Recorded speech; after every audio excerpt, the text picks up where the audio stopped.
আরে ভাবি, আপনি বিশ্বাসই করবেন না, আমি ওই ভিখারিকে বললাম যে আমার কাছে ভাঙতি নেই। তখন সে কি বলল জানেন? বললো, এই নেন আমার এটিএম কার্ড, আমাকে ডিজিটাল ওয়ালেটে ট্রান্সফার করে দেন, আমার কিউআর কোড নিতে পারেন।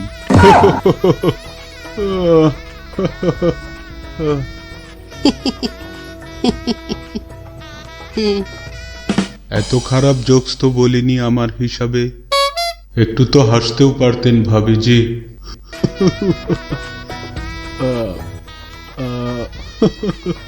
গত মাসে আমার ছেলে সিঙ্গাপুর গিয়েছিল, তারপর আমার জন্য এই আইফোন 13 নিয়ে চলে আসলো, তাও আবার প্রো ম্যাক্সি। প্রো ম্যাক্স হবে আঙ্কেল, ম্যাক্সি তো মারে।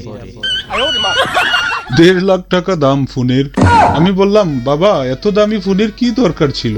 তারপর বলল, আমার টাকার কি কোনো অভাব আছে নাকি? আমি চিন্তা করে দেখলাম এটাও তো ঠিক।